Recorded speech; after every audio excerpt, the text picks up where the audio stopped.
El itinerario de Blake incluía un recorrido de 145 kilómetros en balsa hacia el sur por el río Koyukuk, hasta la ciudad de Bettles. Debía tomarle cerca de 6 días. Sería un recorrido de unos 150 kilómetros, durante el cual planeamos acampar y realizar caminatas. Solo íbamos a divertirnos. ¡Papá!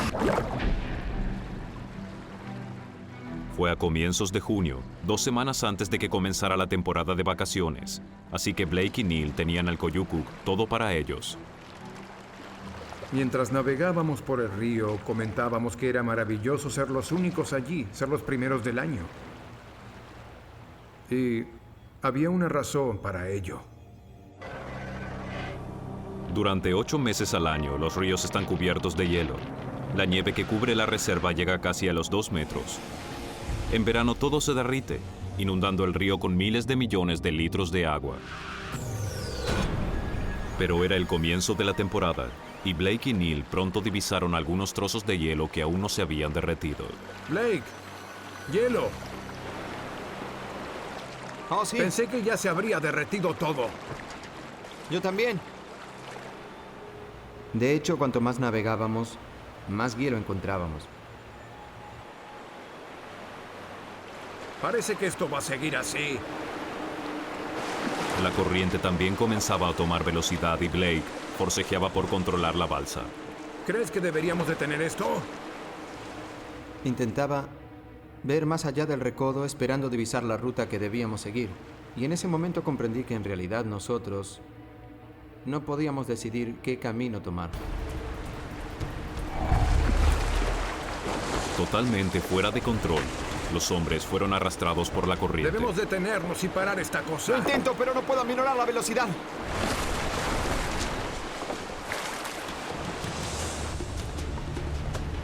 Vamos muy rápido, Blake. Aminora. ¡No puedo hacerlo, papá! ¡Sujétate! ¡Sujétate!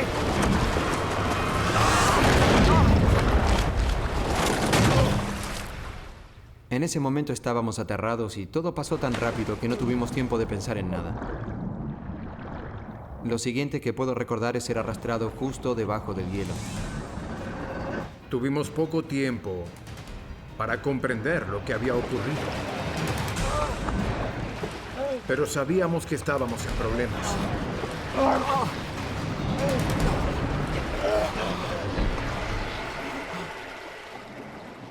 No pasó mucho tiempo hasta que aparecimos en lo que era una cámara de aire bajo el hielo.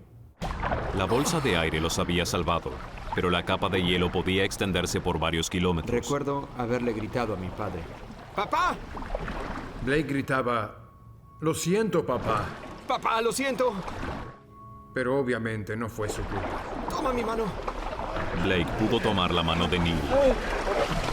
Intentó desesperadamente aferrarse a él, pero la corriente era demasiado fuerte. ¡Papá! ¡Papá! Solo podía ver, impotente, cómo su padre era arrastrado bajo el hielo. ¡Papá! En una excursión por un río ártico, la balsa de Blake y Neil Stanfield había volcado, ¡Sujétate! ¡Sujétate! y ambos estaban atrapados bajo una capa de hielo en las heladas aguas árticas. ¡Toma mi mano! La veloz corriente había arrastrado a Neil, el padre de Blake. ¡Papá, no! Blake pronto lo siguió. Luego, él y Neil fueron expulsados debajo de la capa de hielo, pero su tormento aún no había terminado. Estábamos siendo arrastrados rápidamente hacia la segunda capa de hielo y me adelanté. La alcancé y me aferré, tratando de evitar quedar debajo. La fuerza del río era tal que de todas maneras me arrastró bajo el hielo. Pero a diferencia de la primera, esta capa de hielo no poseía una bolsa de aire salvadora. Y la segunda capa de hielo no presentaba espacio para respirar. Así que contuvimos la respiración pensando que ese sería el final. Mi padre y yo sufrimos muchos rasguños en la parte superior de la cabeza, intentando encontrar aire, esperando poder respirar. Siempre pensé que la peor forma de morir era ahogarse, y era casi seguro que moriría de esa manera.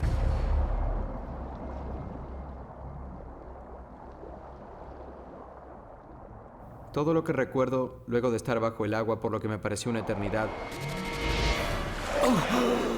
fue que salí e inspiré una hermosa bocanada de aire. Blake había sobrevivido luego de estar atrapado bajo el hielo, pero no había señales de su padre. Durante ese tiempo no sabía dónde estaba mi padre. ¿Y si había sido empujado contra algo y estaba atrapado?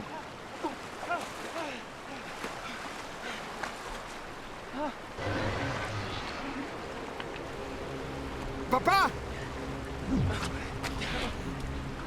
¡Papá! ¡Papá! ¡Papá! No sé si hubiera sido capaz de enfrentar a mi madre y al resto de la familia y decirles que mi padre había perecido y que yo había logrado sobrevivir.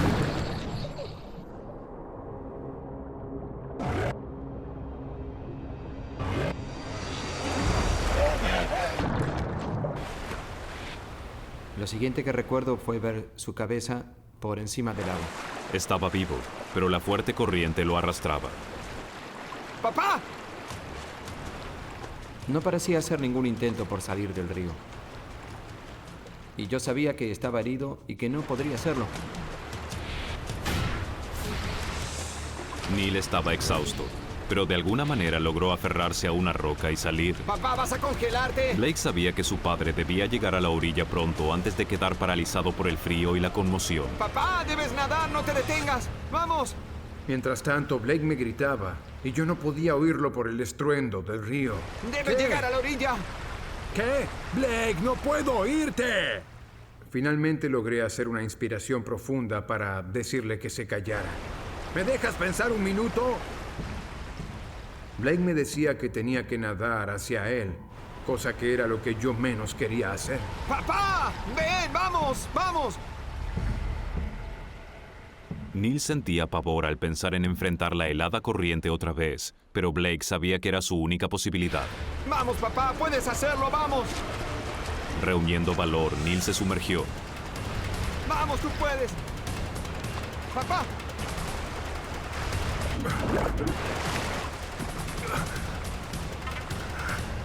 Lo logró, pero aún corría peligro. Dios, estás congelado. Papá, Ven aquí. lo siento tanto. Lo siento. Lo siento, papá. Está bien. Fue mala suerte. El agua helada le quitaba la vida a Neil. Blake era médico y sabía que su padre estaba comenzando a sufrir hipotermia. Apenas lo saqué me di cuenta de que temblaba incontrolablemente y de que eso era un ataque. El cuerpo de 65 años de Neil no podía lidiar con el frío de la misma manera que el de su hijo. En una persona joven, las venas se contraen en brazos y piernas, reduciendo la pérdida de calor y ayudándola a mantener la temperatura necesaria del cuerpo. Pero las venas más viejas de Neil no se contraían de forma tan eficiente. El calor salvador abandona su cuerpo más rápidamente. Si no se calentaba pronto, sus órganos dejarían de funcionar y moriría de hipotermia. Debes entrar en calor, papá. Debo calentarte. Blake desesperaba. Debía hacer entrar en calor pronto a su padre. Y entonces recordó algo. ¿A dónde demonios guardé el encendedor? Lo tengo. El encendedor no había sido arrastrado de milagro, pero estaba empapado. Si no lograba encenderlo, habría sido como una sentencia de muerte para Neil. Saqué el encendedor de mi bolsillo y apreté el botón y se encendió. Pensé que quizás después de todo podríamos tener fuego. Pero las ropas húmedas de Neil estaban quitándole rápidamente la energía vital de su cuerpo. Sabía que debía encender un fuego y que debía despojarlo de esas ropas húmedas y frías. Debemos secarte, papá. Estarás bien, papá. ¿De acuerdo? Bien. Bien. De acuerdo. Mientras el fuego se encendía, yo comencé a abrazarlo y a intentar darle algo de mi calor. Finalmente logré que dejara de temblar. Sí, papá.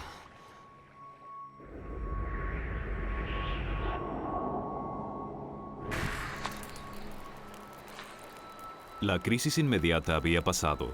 Blake comprendió cuán cerca de la muerte habían estado él y su padre.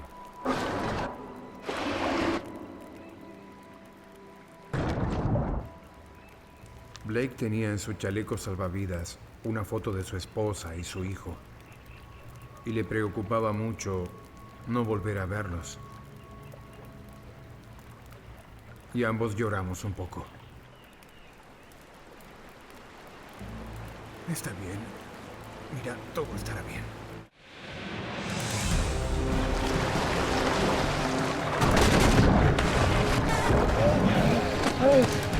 Neil y Blake Stanfield sobrevivieron al tormento de quedar atrapados bajo el hielo en un río ártico. Perdieron todo su equipo de campamento y estaban a merced del clima en un páramo de Alaska. Y como debido a lo poco avanzado de la temporada nadie se aventuraría a navegar por el río, Blake sabía que sus posibilidades de ser rescatados eran El pocas. sol se está poniendo y hace más frío. ¿Crees que deberíamos buscar un lugar más protegido? Sí. ¿Puedes moverte? Supongo que puedo.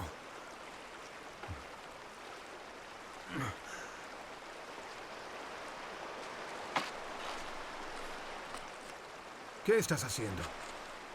Muestro hacia dónde vamos. Una pena que nadie lo vea. Vamos, papá. Neil y Blake partieron en busca de un refugio.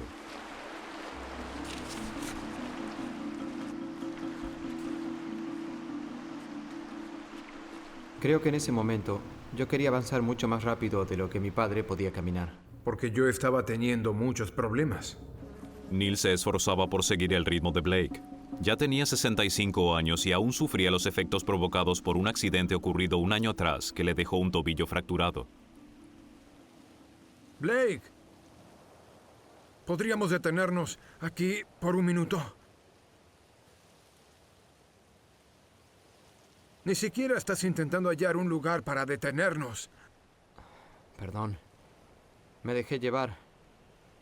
No hay manera de que salgamos caminando de aquí. Hay que hallar un buen lugar donde acampar y quedarnos ahí. Bien. Bien. Bien. Dame tu mano. Estábamos en medio de ese vasto lugar salvaje e inexplorado a 100 kilómetros del ser humano más cercano.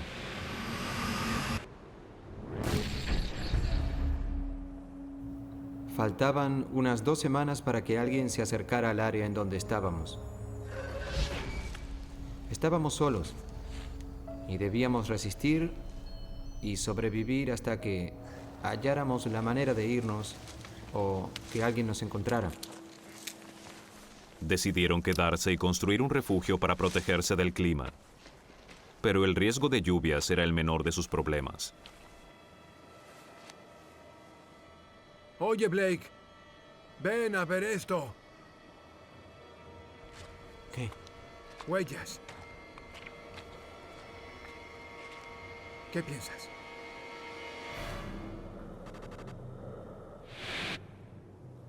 ¿Un oso negro? Ajá. Cruzar ahora se ahogaría. Perdí mucho del optimismo que tenía. Apenas vi eso. No había forma de cruzarlo, porque era demasiado ancho y el agua corría muy rápido y era fría. Era el final. Blake se había jugado el todo por el todo partiendo hacia Beatles y se atormentó pensando en su padre, solo en esos parajes salvajes y aguardando un rescate que nunca llegaría. El cansancio físico y mental de los últimos 2 días finalmente estaba haciendo mella en él.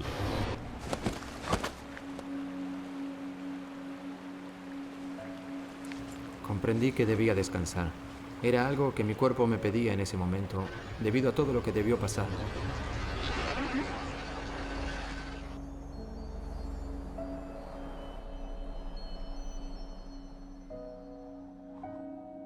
El constante esfuerzo físico significó que Blake había consumido energía 24 veces más rápido que lo normal. No había comido en 36 horas y su cuerpo, desesperado por combustible, convertía músculos en energía. Literalmente, estaba comenzando a comerse a sí mismo.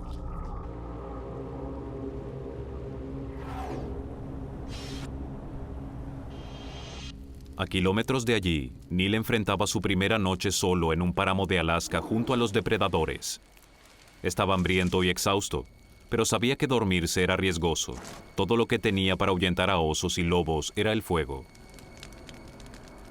Lo difícil de mantener vivo el fuego era permanecer despierto. Podía despertar en medio de la noche y quizá enfrentar el grave problema de tener que volver a encenderlo. Si el fuego se apagaba, Neil estaría en serios problemas.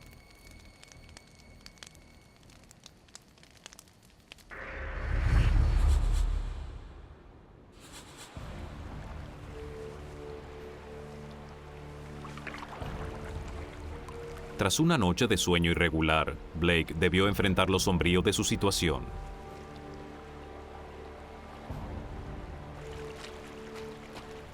Me angustié cuando comprendí que no había forma de llegar a Beatles. Estaba muy lejos de lo que esperaba que fuera mi destino final. Solo tenía la débil esperanza de que si permanecía junto al río y pasara un avión, podrían divisarlo. No dejaba de pensar que esos pilotos sobrevolaban esos ríos siempre, así que podrían pasar sobre mi cabeza. Debía hacer todo lo posible por hacerse más visible. A pesar de su debilitado estado, Blake comenzó a reunir maderas para hacer una señal ígnea. Así que prendí fuego a un conjunto de troncos, esperando que alguien viera el humo. Pero incluso este sencillo plan se malogró. Cada vez que miraba al cielo, el humo no era tan blanco y humeante tal como siempre lo vemos en los shows de TV. No era perceptible. Sintiéndose derrotado, Blake se recostó para pasar su segunda noche en el páramo.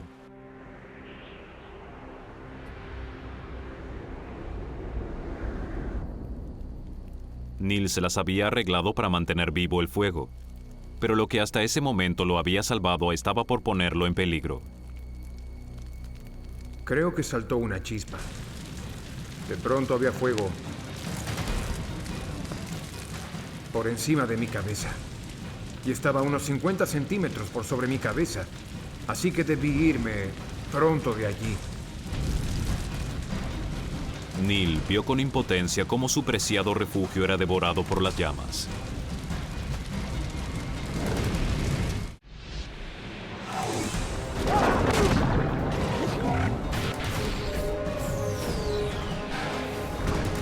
Neil sobrevivió 3 días en los páramos de Alaska, pero su improvisado campamento fue destruido. Salí de allí y vi cómo el fuego convirtió todo en un infierno. Debía aguardar a que el incendio se extinguiera. Fue entonces cuando se dio cuenta de que debía salvar parte del fuego para encender otra fogata. Sin fuego se congelaría del frío y no habría tenido protección contra los depredadores al acecho.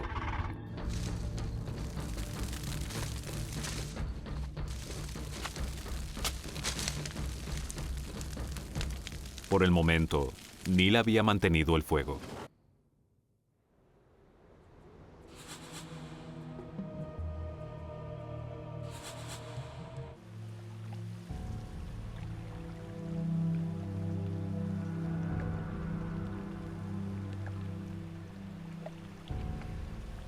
Habían pasado 3 días desde el accidente con la balsa, y la señal ígnea de Blake no había traído a ningún rescatista.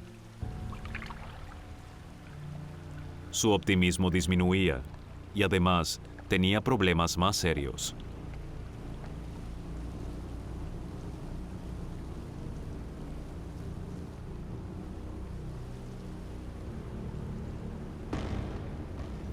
Entré en pánico cuando descubrí que el río crecía tan rápidamente. Y me dirigí al bosque por temor a que la crecida fuera tan rápida que me aislara y yo quedara atrapado con el agua rodeándome. Con su campamento destruido, Neil quedó a merced de los elementos. La luz del día traía consigo a un nuevo enemigo, el ardiente sol. El sol estaba muy fuerte y no había dónde protegerse. Necesitaba construir un nuevo refugio, pero hasta las tareas más simples se volvían cada vez más difíciles. Un cuerpo de 65 años tiene menor resistencia a condiciones adversas. Y luego de 3 días sin comida, Neil se debilitaba.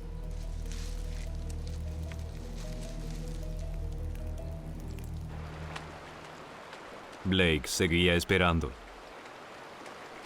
Él había confiado en que al quedarse junto a un gran río, sus posibilidades de ser descubierto por los pilotos locales aumentarían. Pero luego de 2 días, su optimismo decaía.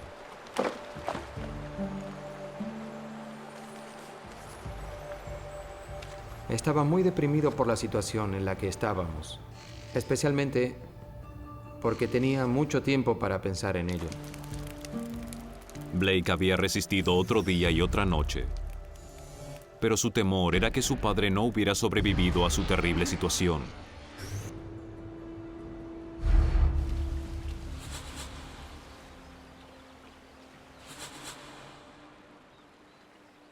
Otro día sin señales de aviones. Y entonces Blake creyó escuchar algo. Alrededor de las 6 o 7 p.m. del martes, estaba recostado junto al fuego cuando oí el sonido de un avión. ¡Mi Dios! Se acercaba rápidamente hacia mí. Eso pude notarlo. ¡Oigan! ¡Oigan!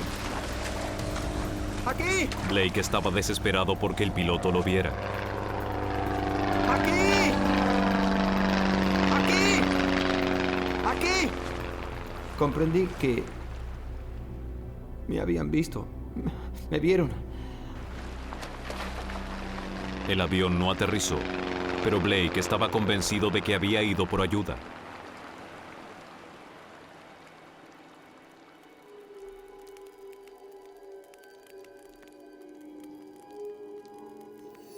Tres horas más tarde, aún no había señales de rescate. Estaba débil y confundido.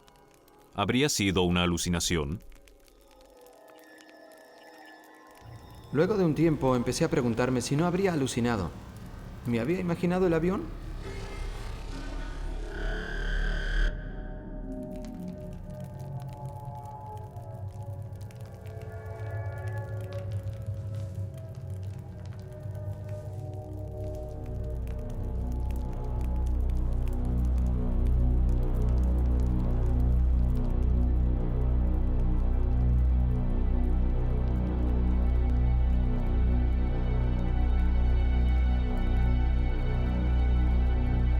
Pero entonces el avión reapareció.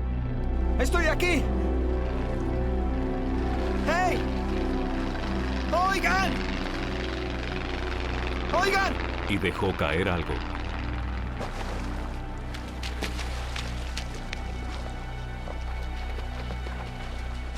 Era un bolso que contenía provisiones y un transmisor.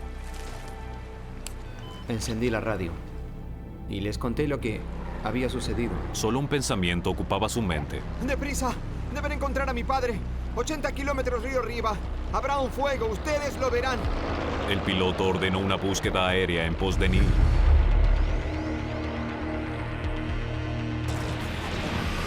Hangar, ¿dónde se encuentran? Aquí, vamos en dirección norte. Un avión llegó al área indicada en menos de 10 minutos. El campamento de Neil debía ser fácil de divisar. Pero cuando el piloto se comunicó con Blake, las noticias no eran buenas. No había señales de su padre. ¡Deben regresar! ¡Él está allí! ¡Vayan hasta que lo encuentren! Él no puede moverse, debe estar en el campamento. Quizás no llegaron lo suficientemente lejos, no puede caminar. Me preocupaba que algo sucediera. No era posible que no lo vieran. ¡Vayan y encuéntrenlo! Y caí de rodillas. Era la peor pesadilla de Blake. Había dejado que su padre sobreviviera por sí solo y ahora debía vivir con la idea de que le hubiera pasado algo.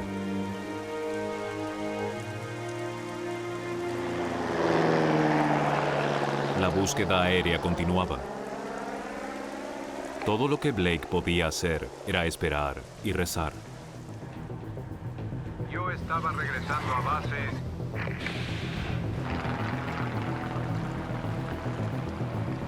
Hola, ¿hay alguien ahí? ¿Me escuchan?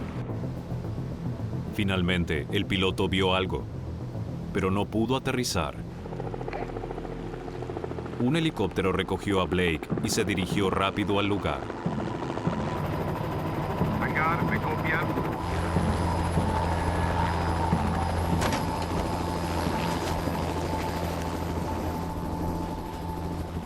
Neil. Neil, ¿está bien?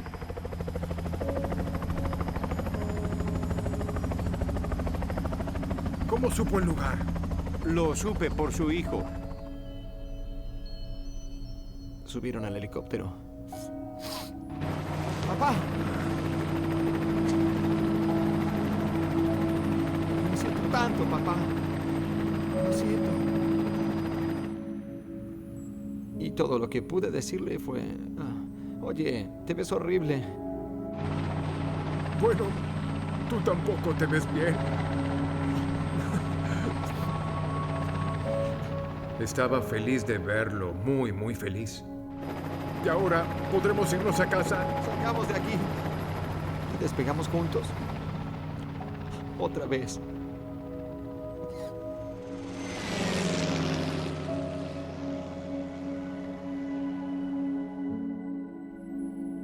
Neil y Blake perdieron mucho peso durante su terrible experiencia de 5 días. Luego del accidente, Blake se mudó con su familia de Alaska a Oklahoma para estar más cerca de sus padres.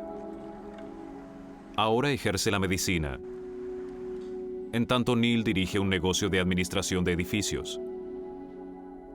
Blake y Neil, su plan era bucear media hora mientras el bote permaneciera por encima de ellos. Los barqueros se ubicaron exactamente donde nos sumergimos, exactamente donde debían recogernos. No presté mucha atención, los dejé hacer su trabajo. Pero comencé a ponerme más y más ansiosa.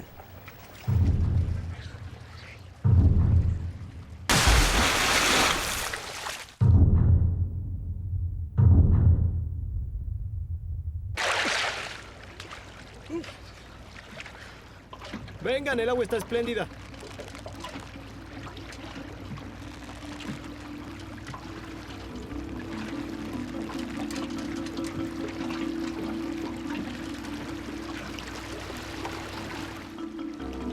Tomé mi equipo, miré al barquero y dije, aquí voy, recen por mí.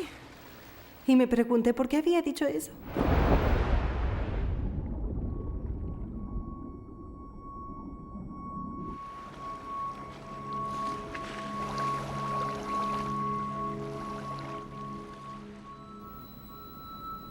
El buceo fue totalmente distinto a mis experiencias anteriores. Fue asombroso. Comenzamos atravesando una nube blanca. Era como un sueño. Había burbujas arremolinadas a nuestro alrededor. No podían ver al Kabachi porque su cima estaba a unos 60 kilómetros debajo de donde estaban ellos y sería inseguro descender tanto. El volcán se extiende casi 1.600 kilómetros sobre el fondo del mar. Está cubierto de aberturas que liberan dióxido de azufre caliente que asciende en forma de burbujas y nubes.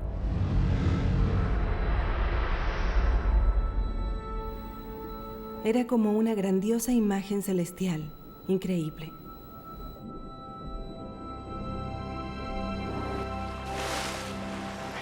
Después de 30 minutos, los buceadores ascendieron. Maravilloso, ¿no? ¡Increíble! El clima cambió de forma abrupta. La nube oscura que David había divisado ahora estaba sobre ellos. Está muy picado ahora. Sí.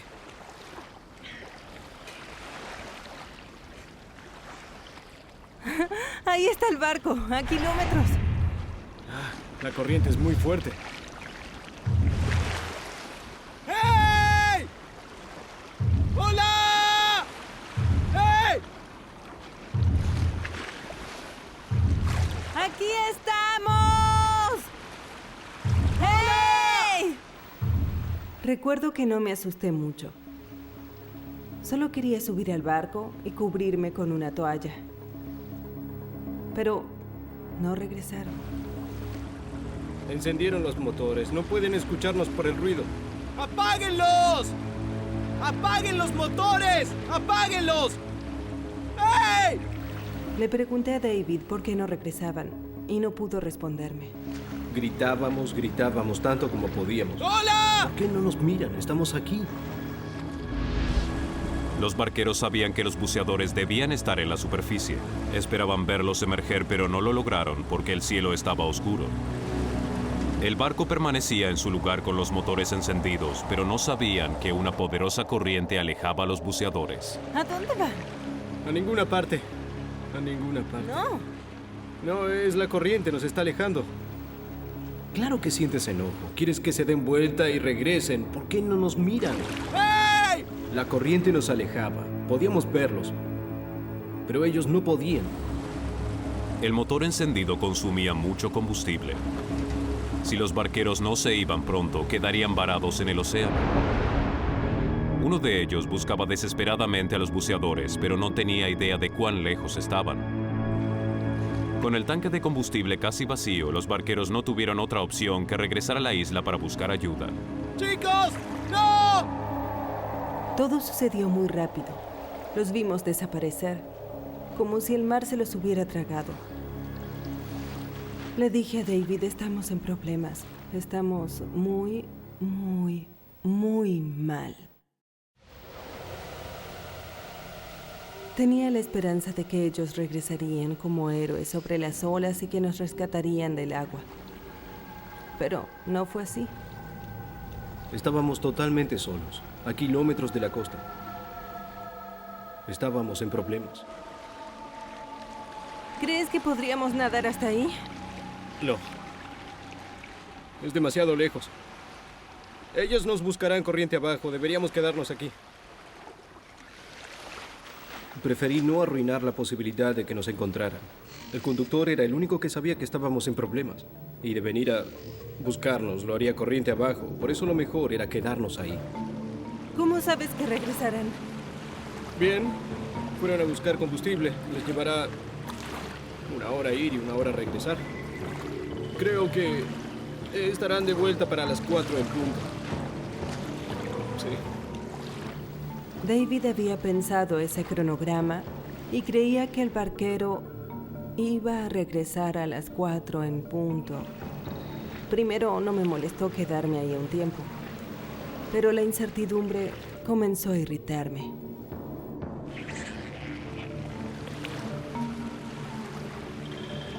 David, ¿qué buscas? Quiero estar atento, es todo. ¿Corremos peligro aquí, David? La verdad es que no quisiera que me devorara un tiburón. ¡Hey! Debes calmarte. En ese momento estaba algo enojada, debía saberlo. ¿Cómo habíamos terminado en esa situación? No me pides que me calme. Estamos en medio del océano. ¡Perdiste nuestro barco! Tenía derecho a desahogarme. No voy a repetir lo que dije, pero insulté un poco. La reacción de Melissa fue normal, aunque un poco exagerada, y se deshizo en insultos. Ella confiaba en mí para asegurar que todo fuera bien. Y en ese momento yo me había equivocado, y ahora los ánimos ya no estaban calmados. David y Melissa se ignoran y olvidan que están flotando sobre una corriente poderosa. David. ¡David! La separación en un escenario como ese puede ser mortal. ¡Ven aquí! Intentábamos nadar en contra de la corriente. ¡Ven aquí! Con el equipo que cargábamos, eso era casi imposible.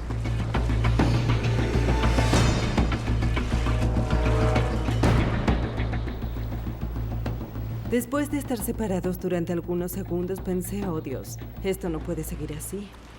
Tomé su regulador y lo conecté a mi equipo para poder asegurarme de que no nos separaríamos.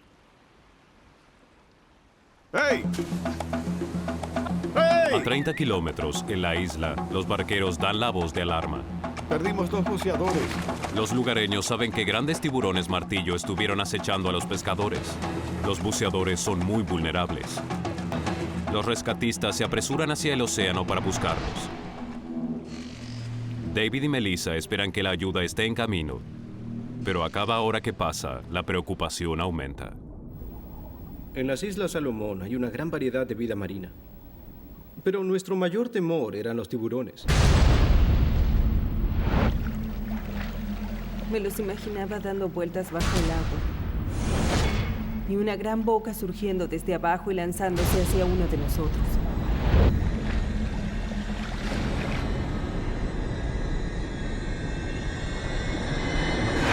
¿Qué fue eso? ¿Qué? ¿Fuiste tú? ¿Qué? Hay algo sobre mi pierna, quítalo. ¡Ah! Es mi reloj, ¡Quítalo! mi reloj. ¡Ah! Estoy tratando. ¿Podrías dejar de patear? Mira, no hay nada ¡Hay ahí de abajo. todo ahí abajo! ¡De todo! Bueno, siempre puede haber algo peligroso. ¿Qué? ¿Qué? ¿Tiburones? Sí, sí. ¿Qué? Si continúas pateando, seguro que vendrán y se acercarán, ¿sí? Solo pensaba en tiburones. Una mordedura, una gota de sangre en el agua y sería el fin.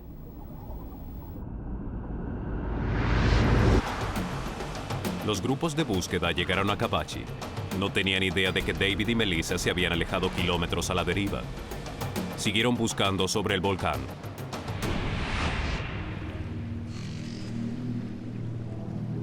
David estaba convencido de que hacia las 4 de la tarde ya los habrían encontrado. Son casi las 5 y no hay indicios de botes de rescate. David quería quedarse quieto.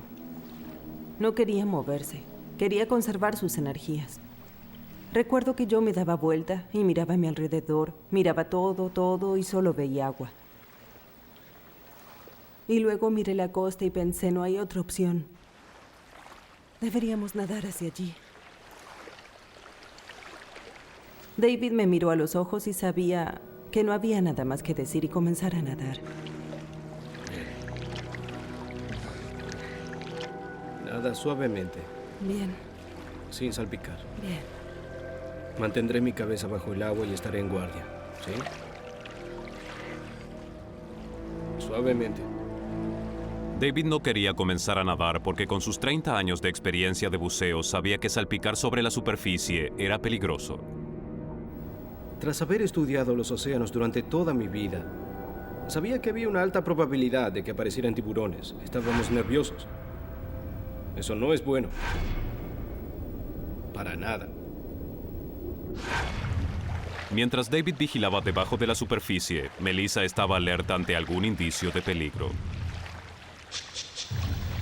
De pronto, al ver estas olas grises puntiagudas, parecía que uno estaba viendo aletas. ¿Qué? ¿Qué? ¿Qué? La mente tiende trampas en estos momentos. ¿Qué? Nada. Continúa. Era una batalla constante para que mi imaginación no volara. Pero los peligros ocultos bajo el océano no estaban solo en la mente de Melissa.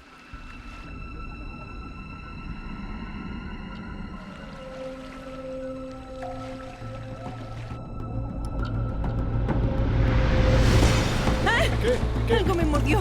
¿Qué pasó? ¿Dónde? ¿Qué? Entonces bajé la vista y pude ver millones de pequeñas gotas, pequeñas bolas translúcidas.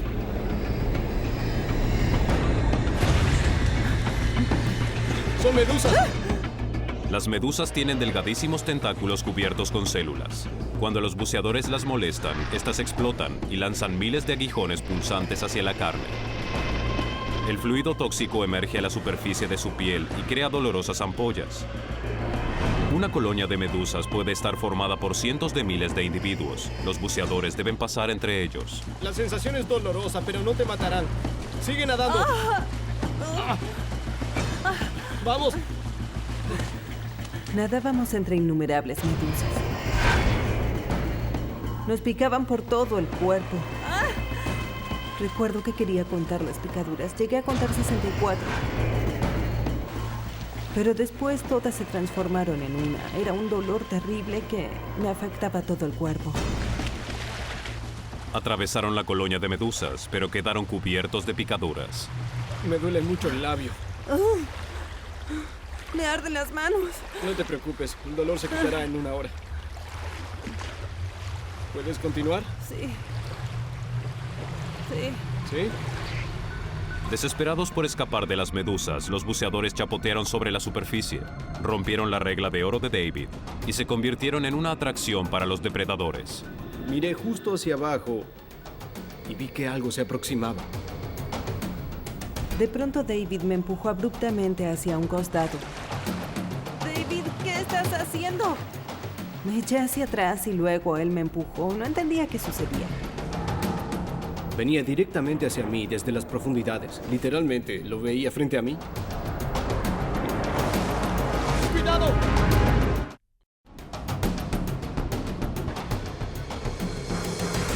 Era una gigantesca barracuda de aproximadamente 1,5 metros de largo. Pueden ser muy agresivas y ya han atacado a seres humanos. ¡Dios mío! ¡Dios mío, David! Con que solo me golpeara la mano, el brazo, la pierna, si comenzaba a sangrar, tendría un problema más grande. Tendría problemas con los tiburones. La única defensa que David tenía contra esos dientes filosos era su cámara. Necesitaba algo para protegernos, entonces usé la cámara.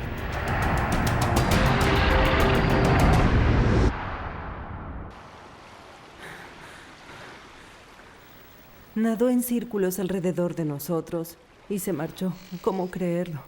¿Cómo? Se fue. Se fue. Seguí buscándola porque no quería que otra barracuda nos sorprendiera.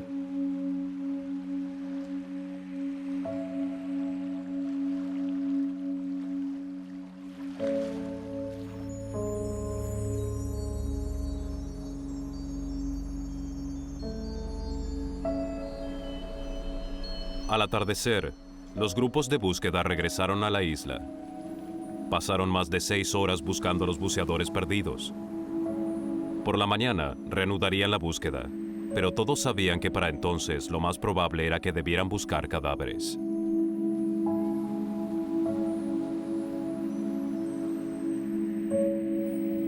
Cuando bajó el sol, me sentí triste.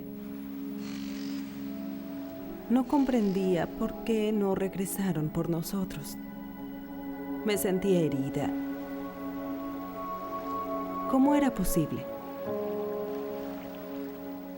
¿Por qué no regresaron? Quizá nos busquen por otra parte.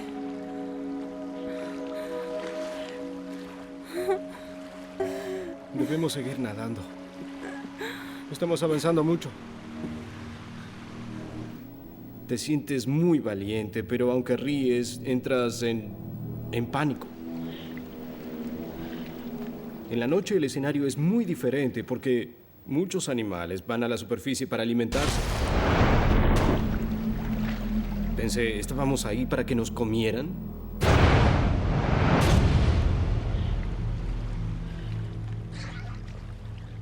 Al margen del miedo, no tenían otra opción que seguir nadando.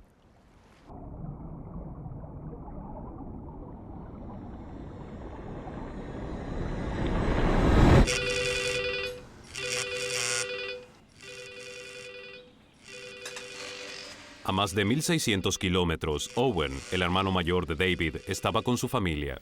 Eran cerca de las 6:30 de la tarde. Acababa de sentarme para cenar. Owen Tomlinson. Y era la secretaria de Davis desde Cannes. Diciéndome, Owen, tengo malas noticias. Davis se perdió en el océano. ¿Qué sucedió? Entonces me dijeron que fue a bucear y nunca apareció. Acabábamos de perder a nuestra hermana menor. Murió de cáncer hace 4 o 5 meses. Lo primero que pensé fue si mi madre, que tiene 90 años, podría soportar el impacto de perder a otro hijo. Era traumático en ese sentido. Bien, iré tan pronto como pueda. Como hermano de David, mi primera reacción fue pensar cómo solucionar el problema. Hola, sí, quisiera hablar a las Islas Salomón. El primer vuelo disponible era a las 3:30 de la mañana. Aún quedaban algo más de 8 horas y me sentía impotente porque no había nada que pudiera hacer durante esas horas. Gracias, adiós. David estaba en algún lugar en el medio del océano.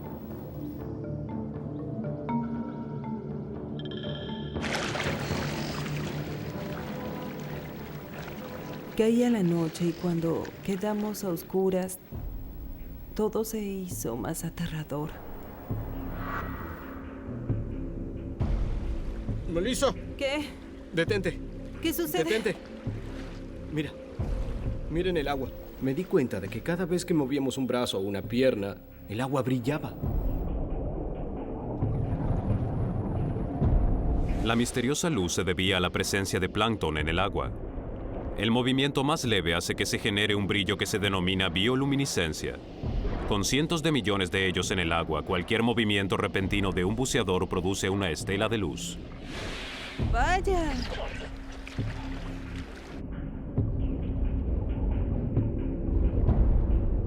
¡Alto! ¡Detente! Es hermoso. Sí, pero si nos movemos, nos verán. Allí decidimos dejar de nadar, porque le dije a Melissa, no podemos seguir nadando. Si continuamos moviéndonos, habrá más luz, entonces nos verán. Pero cuando los buceadores dejaron de nadar, su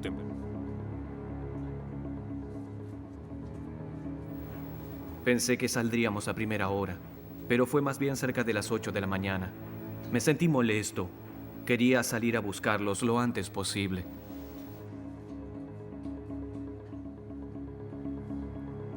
Señor, buenas noticias. Tenemos un helicóptero de guardia. Fantástico, les dije. Salgamos de inmediato, vamos. Desgraciadamente, esta es una operación comercial y necesitaremos parte del pago por adelantado. Yo no tenía idea de cuál era la moneda corriente en las islas y tampoco tenía un maletín lleno de los billetes que ellos aceptan.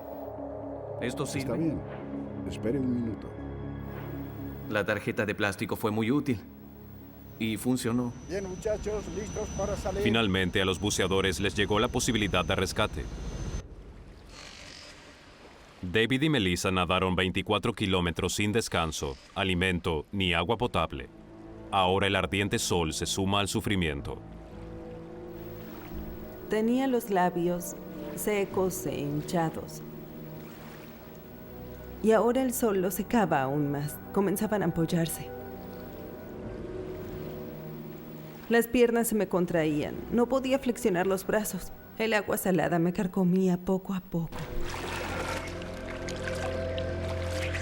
David estaba en peor estado aún. Estaba deshidratado y hambriento. Ya no me quedaba ninguna energía en esa instancia. Sin alimento, el nivel de azúcar en su sangre colapsó. Su cerebro se da cuenta y reduce la actividad para conservar las energías. Quiere desconectarse y dormir. Ya no podía pensar con cordura. ¿Estás bien? ¿David? ¿Estás bien? ¿Puedes nadar? Lo recuerdo mirando hacia la costa y diciendo, oh, mira esos edificios. Mira. ¿Ah? Esos edificios. Y respondí, no hay edificios.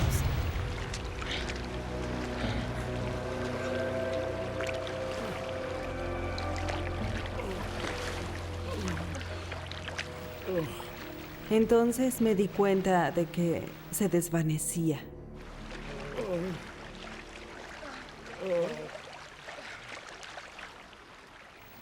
Estaba al borde del agotamiento total. El barco, puedo escucharlo. Y de pronto, lo escuchamos. ¡Es un helicóptero! ¡Hola! Despertamos enseguida. ¡Hola! Era el helicóptero que rentó el hermano de David.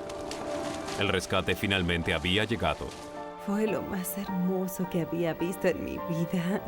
¡Hola! Fue increíble. Ahí estaban y nosotros saludábamos y hacíamos gestos. ¡Hola! Pero nuestros trajes eran de color negro y azul. No resaltábamos. Tenemos que provocar... ¡Aquí estamos! Necesitamos provocar un reflejo. ¡Hey! Sobrevivimos a la espantosa noche. Los tiburones no nos atraparon. Sí, aquí está el helicóptero. Están aquí para salvarnos y todo estará bien. ¡Hey! Se acercan más y más y tratamos de hacer señas y luego se dan vuelta.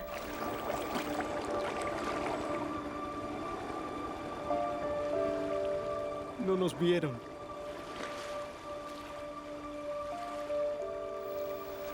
Y se fueron. Fue algo desalentador, eso diría.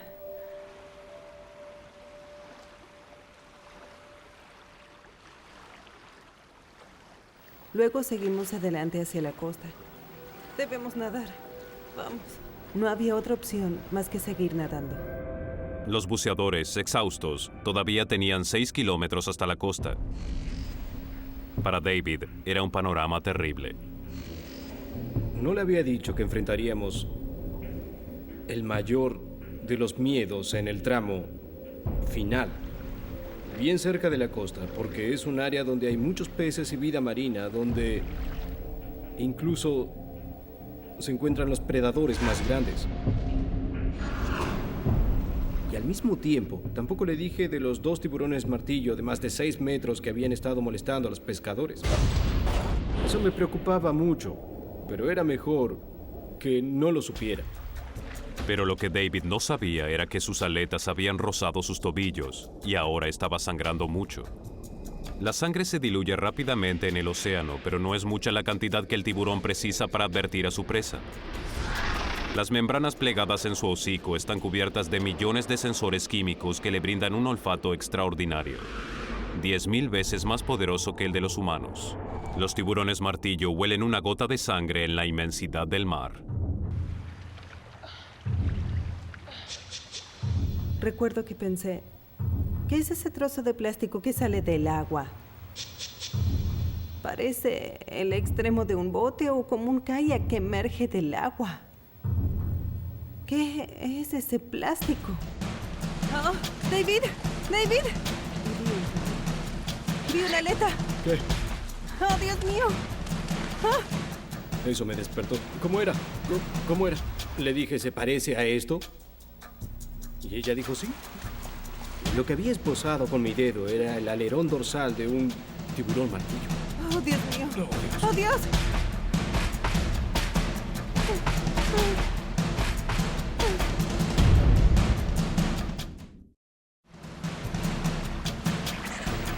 Nunca había visto algo así, era enorme.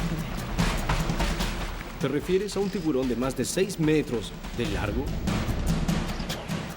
Es muy grande. Pensé que si lo peor iba a suceder, quería que sucediera rápido. Esperaba que no me mordiera la pierna, que hundiera sus dientes en mi corazón y me matara de un golpe. Ese era mi mayor temor. Esperaba que el tiburón no estuviese hambriento. Con todas las cosas que han ocurrido, un poco de buena suerte sería bienvenida.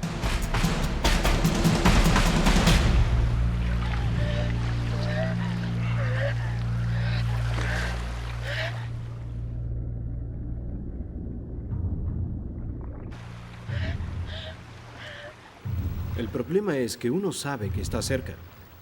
Todo el tiempo uno espera que se aparezca repentinamente. Con el tiburón acechando, la desesperación por salir del agua los abrumó. Llegar a la costa era mucho más peligroso de lo que imaginaban. Esta no era una costa arenosa para nadar tranquilamente. Era una costa muy irregular, escarpada y llena de picos. David miró hacia las rocas. David. Solo pensaba en cuán lastimados terminarían. Las 26 horas en el agua afectaron su piel. Miré mis manos y estaban increíblemente arrugadas por haber estado en el agua tanto tiempo. Y en el extremo del pulgar se había desprendido un poco de piel. A David literalmente se le estaba cayendo la piel. La inmersión constante hizo que las células de la piel absorbieran el agua y se hincharan. A medida que el agua entraba, las células se inflaban, la piel se estiraba, se arrugaba y se hizo más débil. La raspadura fácilmente provocaba la caída de la piel. Entonces la piel está tan suave por estar en el agua que no sería difícil lastimarse seriamente. Tan solo un fragmento de roca saliente puede atravesarnos. Las rocas eran letales, pero el tiburón podría regresar en cualquier momento. Estaban entre la vida y la muerte. Dame tu chaleco. Le dije a Melissa qué haríamos exactamente. Elaboramos un plan. Coloca esto. Arrenaremos las olas, ¿eh? Ahora me preguntaba cómo barrenar las olas con el cuerpo y así sobrevivir.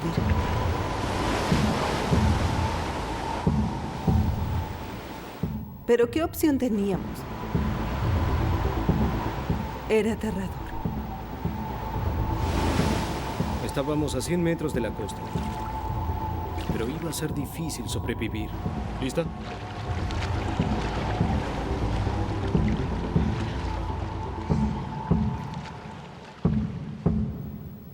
Giré hacia la izquierda, no sé por qué, y miré.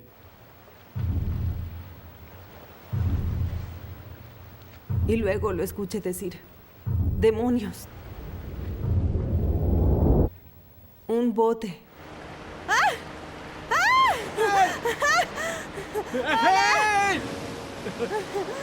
¡Estamos aquí! ¡Hola! Fue increíble. Sucedió en el momento perfecto.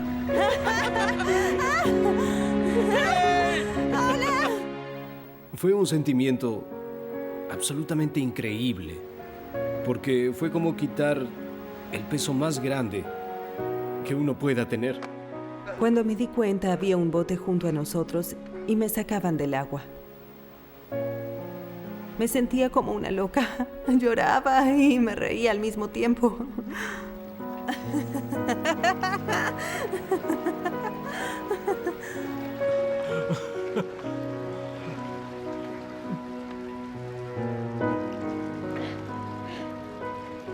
Me quedé pensando en que estuve perdida en el océano. Perdida durante 26 horas. Los tiburones no nos comieron. Sobrevivimos. Estoy viva. David y Melissa nadaron 32 kilómetros antes de ser rescatados. Finalmente, y en tierra firme, David quedó atónito al ver a su hermano esperándolo. ¡Sí! Ahí estaba mi hermano Owen. Y fue hermoso. No sabía si abrazarlo o aporrearlo. No sabía cómo reaccionar. Por Dios, David, ¿qué hiciste? Pero estaba quemado por el sol, así que no quise pegarle. En cambio, le di un abrazo. Hola, soy Owen. Si vuelves a hacer esto, ya no te ayudaré. No volveré a atravesar medio planeta para salvarte. Y fue maravilloso verlo. Desde ese día, cada mañana al despertar, siento que es maravilloso comenzar el día en tierra firme. David aún vive en las Islas Salomón y bucea regularmente, pero Melissa regresó a su hogar y no volvió a bucear. Siguen siendo buenos amigos.